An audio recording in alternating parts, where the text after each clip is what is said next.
Are we live? Are we doing the thing? I sure hope so, because we're doing it now.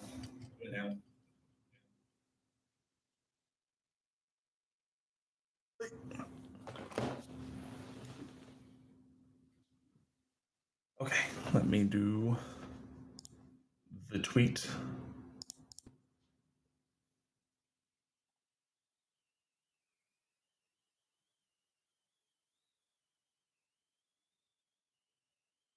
Okay, let's see. What was I doing?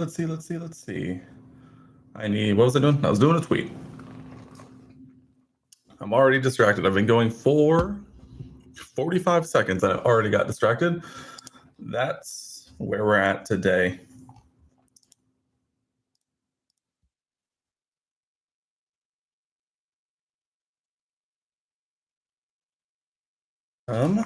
We're going to talk today about the last week of Purdue basketball, which really is just the Ohio State game, because that's literally the only game that's happened since the last live I did last week.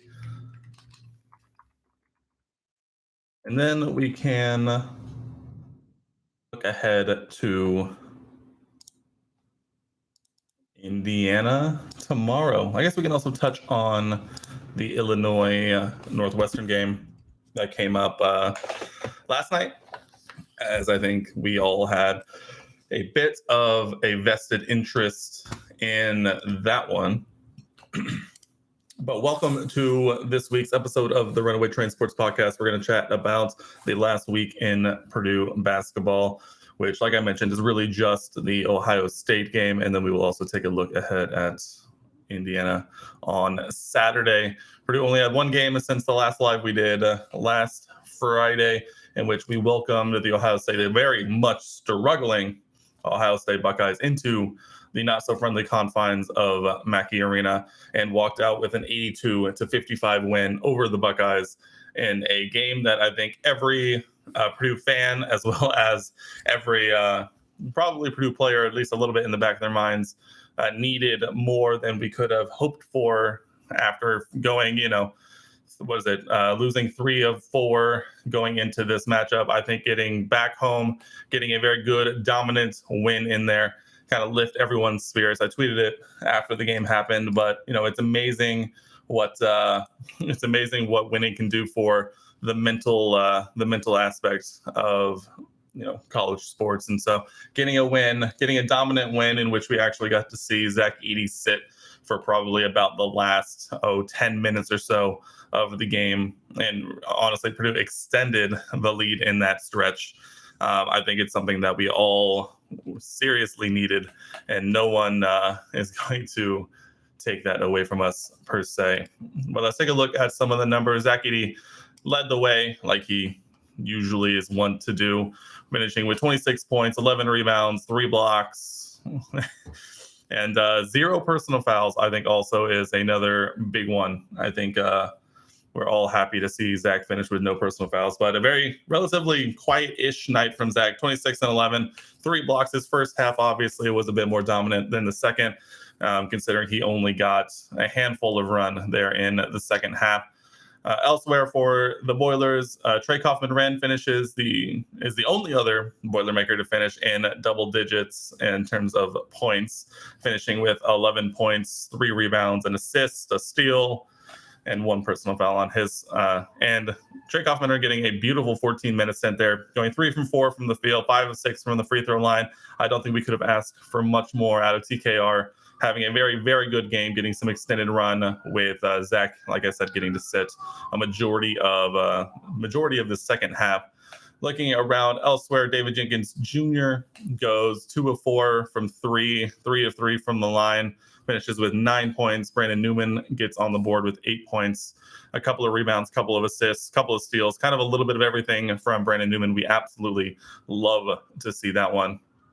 We got a lot of walk-on minutes in here in this one as well, with the Carson Barrett stealing the show and down the stretch those last couple of minutes, going 2 for 2 from the field, absolutely saucing on the OSU starters, who Holtman decided to leave in with a nippy reverse layup, as well as a little bit of a a pass fake lay-in there down the stretch. Mackey Arena was absolutely loving it when the end of the bench gets in, and definitely not going to complain at all. Let's see who else. Ethan Morton, big shout out to Ethan Morton, going 2 for 2 from 3 in this one, finishing with 7 points. Definitely a good showing from Ethan Morton. Foster Lawyer kind of struggled in this one a little bit, only going 1 of 4 from 3, 2 of 6 from the field, and 1 of 2 from the line, finishing with 6 points. All in all, kind of a quieter night from Lawyer, who I think teams are kind of starting to pressure him a lot more than they may have been in the beginning of the year. And so we're kind of seeing a down stretch from Lawyer. But, he hit his one open three, his one really open three in the first half, and kind of opened things up and kind of help Purdue create some separation. This is thankfully one of those games where, we don't need Fletcher to do too much in the grand scheme of things. So Braggs, welcome in. Braggs saying boiler up in the chat. Braggs, just you wait. I have things in the works.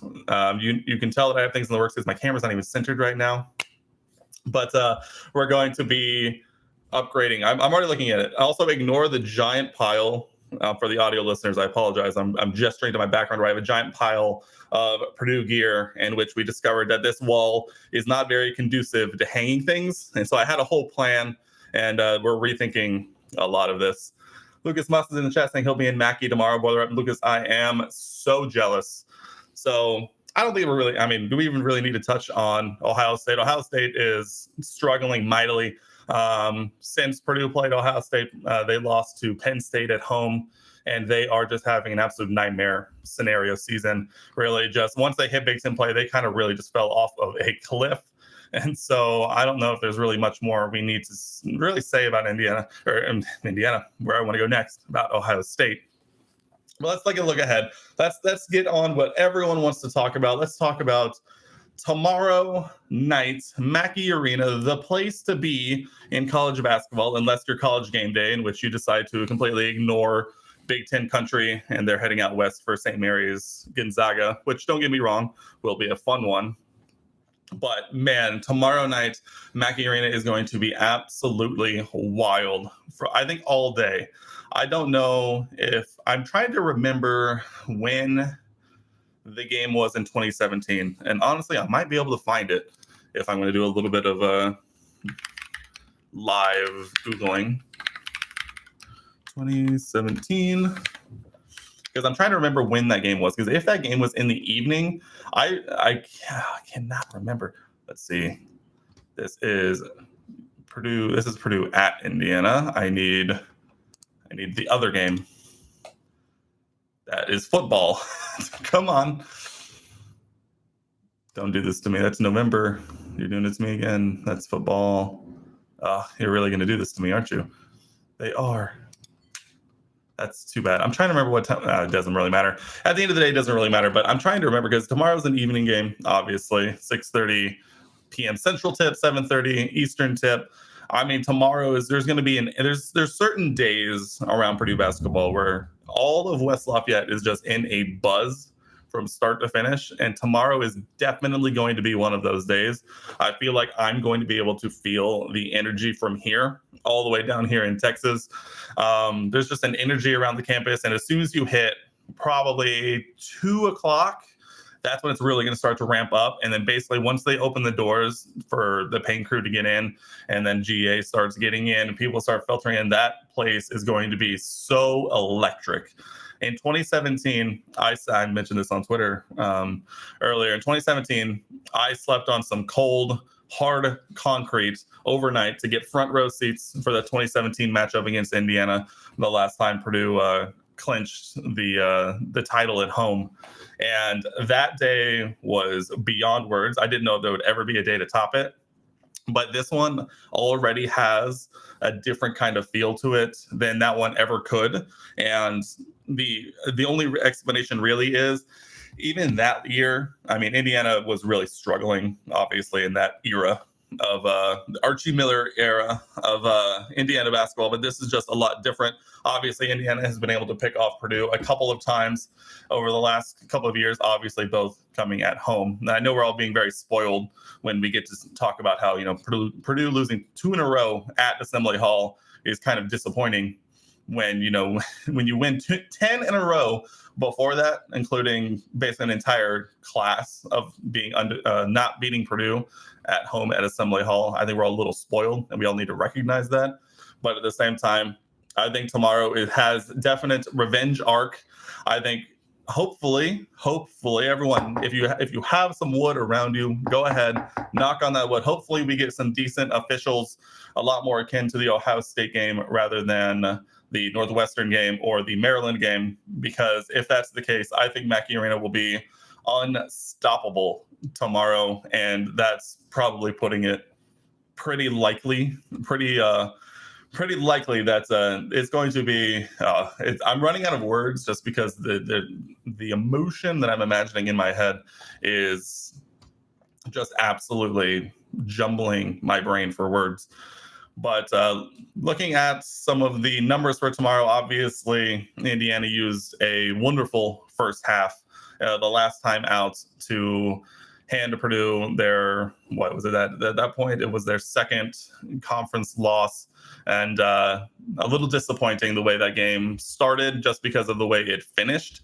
Obviously, Purdue won the second half by we went in down 15 and we won the second half by 10, but it was that little 5-point margin right at the end that kind of just didn't let Purdue get over the hump. So I think obviously no moral victories, but the way we finished that game gives me great hope going into this one. And I don't think that Indiana is going to be able to start the same way that they did last time in this one. Man, chat says you feel like you could be very reminiscent of the Virginia game at Mackey in 2019. That game was, I think I totally agree. That Virginia game, little side, a tangent. Everyone pause, hold your thoughts on Indiana. We're going to tangent briefly because that definitely is a great shout out. That Virginia game back in 2019 in Mackey obviously doesn't make up for what happened at the end of the prior season, but it was a very cathartic. It definitely allowed Purdue fans to get out their energy and their emotion in a position to kind of give us all, not necessarily closure, but it definitely gave us all the reason to get up with the energy and the anticipation and the energy release. I still remember the moment watching it on TV, obviously, because not fortunate enough to live close enough to make it back to that one. Oh, that was another one that I really thought about trying to make it back up there for. The Sasha Stefanovic 3, right at the end of the game, where wide open, I remember the shot goes up, it goes dead silent in Mackey, where you could hear almost a pin drop, and then it goes in, and the place erupts louder. I could feel it through the television that it was just an entire fan base just releasing all of the pent-up energy and emotion about Virginia over the last, I don't know what it was, handful of months before. One of the most memorable games that I'll remember watching on TV after graduating. And this definitely has a similar feel to it, where it's a revenge game. It's an opportunity to, obviously, we're going to touch on this next, say it was the craziest game you've ever been at. I agree. It must have been. It's so hard to tell. I'll always say that the craziest game I actually have been to personally was as a student, Michigan State 2016, the Raphael Davis Goes Crazy game.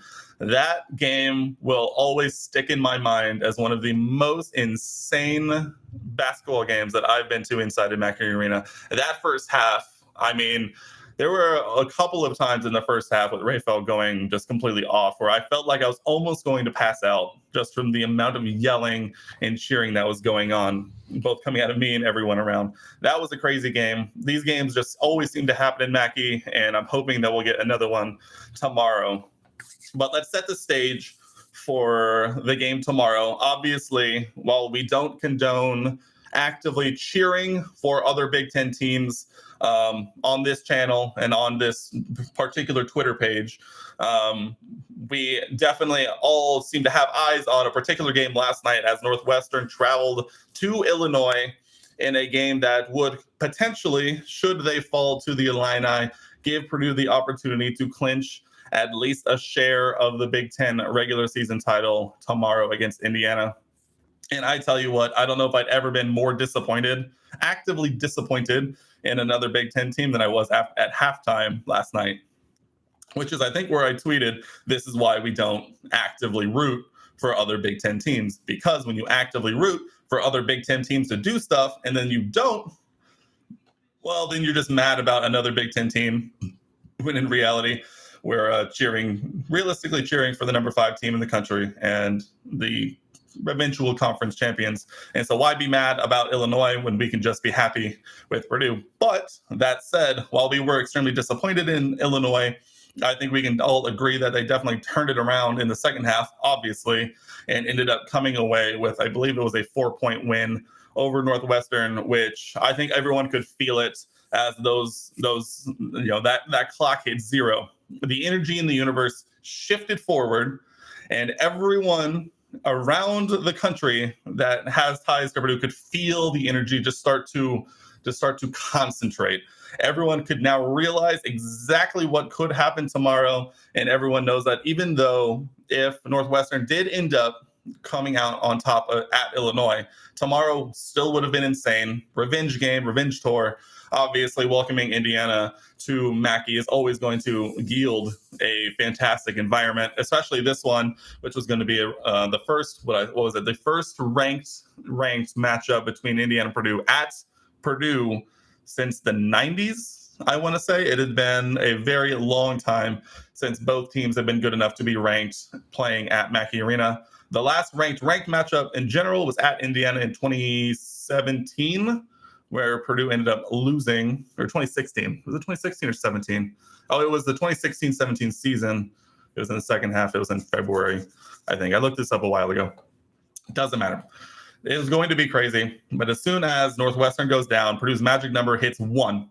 It hits 1 to clinch at least a share of the Big Ten regular season title, and getting the opportunity to do it as a top team in the country, welcoming your biggest rival to your home court.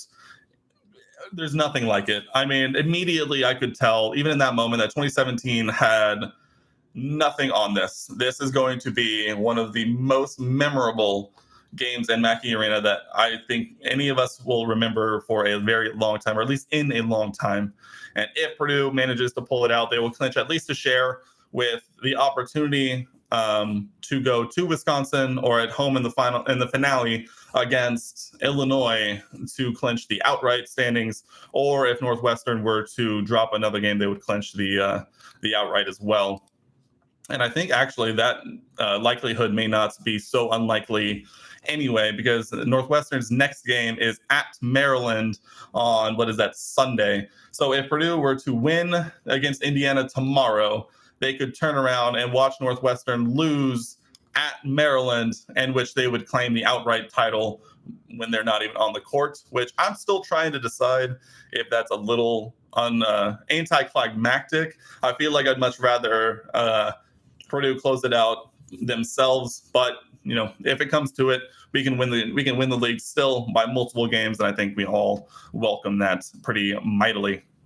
So, all right, let's dive a little more into the Indiana game itself. Obviously, in the last matchup, it really was a matchup between Trayce Jackson-Davis and Zach Edey. I think that's pretty safe to say. It really, let me pull that game up real quick. I have it over here on the side. Obviously, Purdue goes down by 5 on the road. A monstrous second half, just a little too late kind of situation. But Zach Edey ends up leading the way with 33 points to Trayce Jackson-Davis's 25. Zach gets 18. He finishes 33 and 18 with 2 assists, 3 blocks, and a great game, an absolutely masterful game to Trayce Jackson-Davis's 25 points, 7 rebounds, 1 assist, 1 steal, 5 blocks, blah, blah, blah, blah, blah, blah, blah. But that said, also, I know it's Friday. I know this is my cactus cup. There's water in here, I promise. So that's definitely going to be the matchup to watch all in all. I think the other matchup that's going to be determinant on this is kind of all of the dialogue around Indiana is centered around TJD as well as Jalen Hood-Schifino. Schifino in the first matchup finishes with 16 points, 4 assists, 2 steals. Definitely seemed to get the better of Braden Smith and Fletcher Lawyer in the first one. So we'll be hoping to see those two, Smith and Lawyer, kind of get back into the rhythm. I think playing at Mackey will definitely be able to do that. And hopefully it won't come to it too much. But yeah, I mean, this is what you dream for. This is an opportunity to play Indiana at home in Mackey to clinch the Big Ten. Probably, I don't know if I could say clinch a 1 seed. Probably actually can't say clinch a 1 seed for the tournament, as Purdue still does need to go to a very struggling Wisconsin team and host Illinois at the end of the year, and then obviously the Big Ten tournament. Although we've seen in recent years that the Big Ten tournament results has not necessarily carried too much weight into the actual seeding of the NCAA tournament. Granted, we haven't actually actively seen a major upset in the Big Ten tournament too much that would shake things up.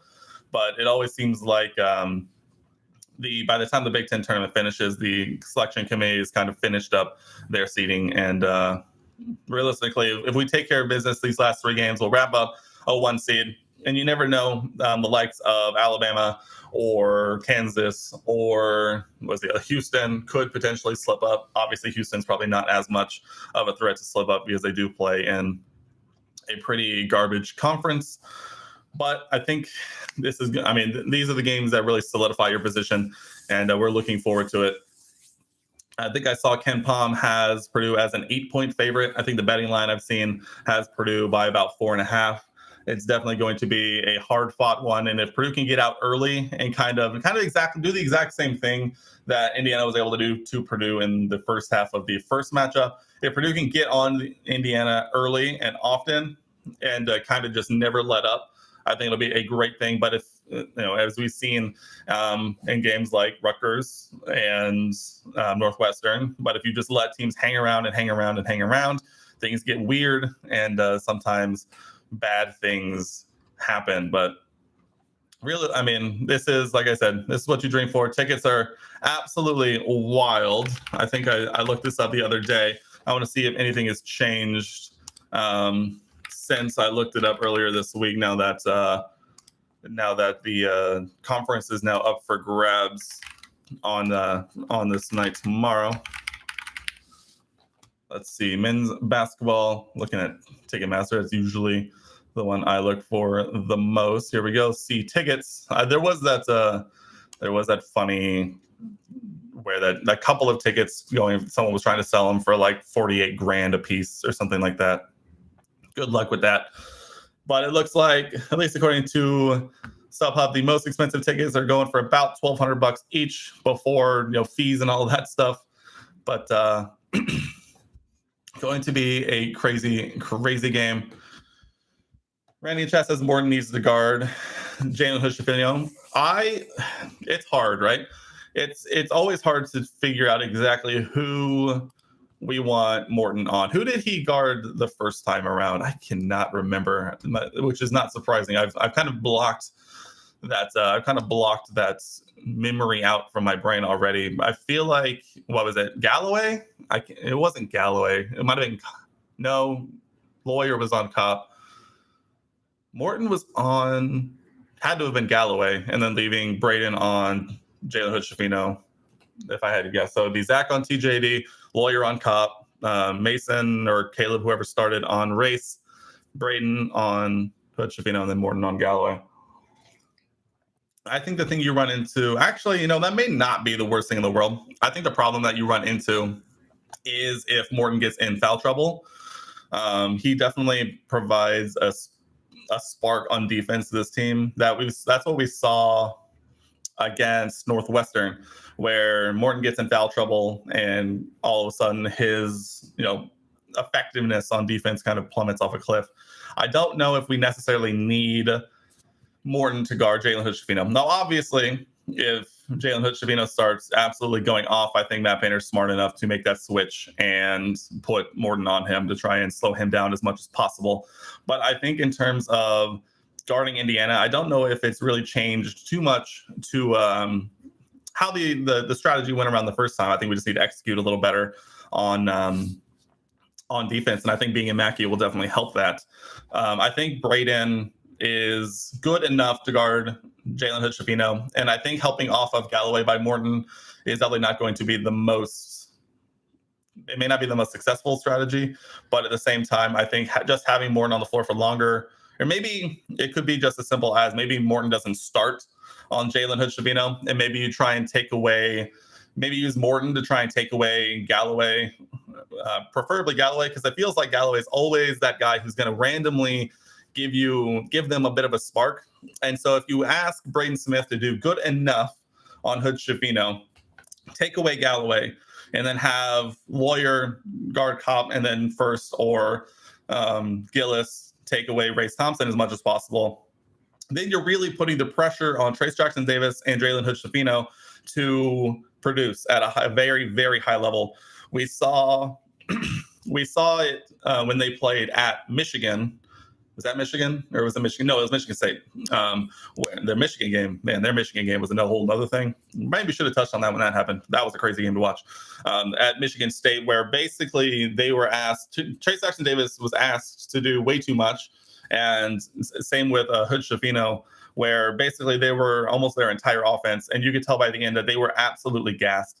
And so I think having Braden Smith just do enough to guard Jalen Hood-Schifino, take away Galloway, take away these other key pieces to really force them to go through Trayce Jackson-Davis and Jalen Hood-Schifino, try and wear them down, and then lean on them in the second half, where that's when, if Morton can get deep into the second half, or at least partway into the second half with low amount of fouls, then you can put Morton on Jalen Hood-Schifino, try and clamp him down a little more, lean on him a little bit more, and then hopefully lean him into some mistakes or just some tired leg situations, because they are getting run down. If anyone saw their game against Michigan State, they were absolutely worn out by the time the second half was winding down. I mean, they had nothing left, and so they get a bit of a rest. Obviously, not as long of a rest as Purdue did, but at the same time, it's been a long season. Trayce Jackson-Davis and Jalen Hood-Schifino have been asked to do a lot for them, and really, honestly, I think it might come down to that matchup more than anything. I think it might come down to how we contain Jalen Hood-Schifino, as well as not necessarily making it a key point, but just continuing to limit Kopp, Galloway, Race Thompson. Excuse me. They've really seemed to shorten their bench a lot here recently. I know they had some guys get in there for the first time, it feels like, this season against Michigan State.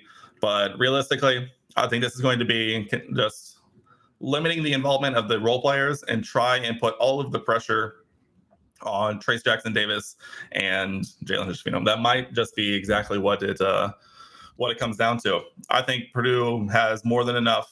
We saw it in the first matchup in the second half when Purdue finally started to settle into the game, that maybe it was a case of Indiana letting up a little too early, and then Purdue making that, they won the second half by 10 points. And so it may just be one of those things that if we can play like the second half, I think Purdue walks it. I think if they play like they did in the first half, I don't think Indiana's going to get up by 15 points at half or anything like that. But it definitely could be a case of a Northwestern where they're just a little too close for comfort, get a little confidence in them going into the second half, and then obviously in the second half you just never know what's going to happen. And so realistically, we just have to do exactly what Purdue has done all season, right? At least in the games that it works out the best. It's do the little things, try not, fewest mistakes might win this game. And it might just be who wants to be fundamentally sound enough to come out on top. And I think playing at home in a charged up arena, I think that's going to give our guys a lot of energy and hopefully, zap some of Indiana's energy. And it's going to just come down to who comes out, executes their game plan the right way. And as much as we don't want to admit it, I think whoever the officials are for this game could also make a big impact, as we've seen recently. If we get a game called like Ohio State, I think Purdue walks it pretty easily. But if we get a Maryland or a Northwestern or an Indiana the first time, it might just be a little different. So we'll see.